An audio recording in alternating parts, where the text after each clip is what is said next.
barber by the name of Carl Mankey. Mankey defied Governor Gretchen Whitmer's COVID-19 lockdown orders and kept his barbershop open. The Michigan State Supreme Court recently ruled against the governor, saying her executive actions were unconstitutional. On this week's episode of The Global Link, Mankey explains what he expects will happen next. Michigan Supreme Court ruled 7-0 against the governor's actions that she returned my license without a hearing, because she didn't give me a hearing. It was more of a police state tactic, which was pretty typical of this governor. So they had to return my license, but now they're giving me the hearing. So, but nonetheless, I predict that it'll probably go the same way as these other things have. The Supreme Court also came back against her and said that everything that she has done after April 30th of this year is invalid. So it's she's having to start all over again with a lot of things. She's shifting things around, trying to somehow or other save face, but the Supreme Court has pretty much ruled against her. Well, I understand the Supreme Court, the state Supreme Court, said she needed to have legislative approval on these things. You just can't go and pass laws without the legislature. That isn't what the governor does. Well, I remember the start of the summer, 10 Michigan State troopers descended on your shop just to serve you that cease and desist order. That seemed a bit excessive to most people. Why did that happen, Carl, and how did most Michiganders respond to that? Well, for the most part, those guys were doing the job that they have to do. I have a good relationship with the law and order, the police departments.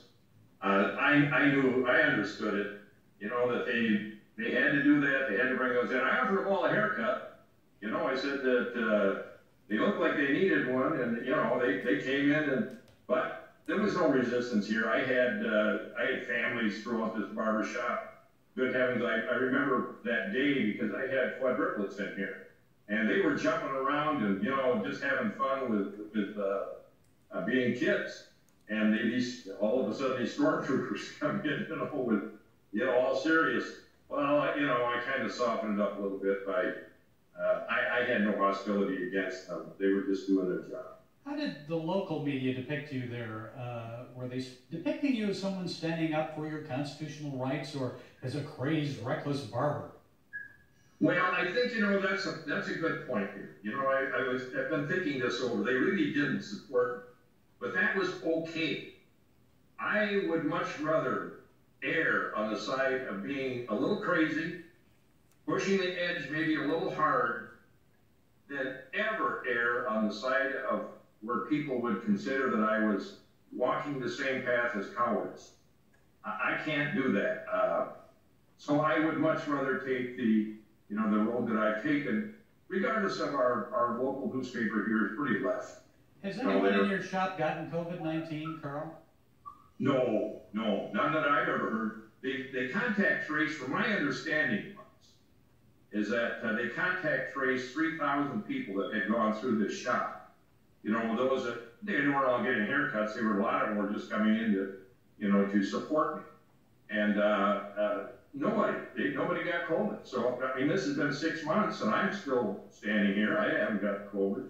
And I know you've always said the reason you wanted to stay open is you had to feed your family. You had to pay your bills. So how is business now? Is it still down or bouncing back?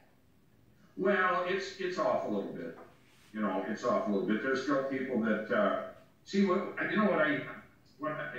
sort of distresses me that we are developing a nation of neurotics, with this stuff.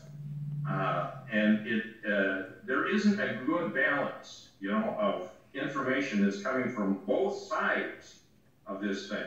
There are scientists that are saying that at this point now, that original narrative has been turned on its head, that we're not all dying. There were not 2 million of us or 2.5 million of us dying of COVID. Our hospitals are not overrun. But we don't hear that news. We only hear the fearful stuff.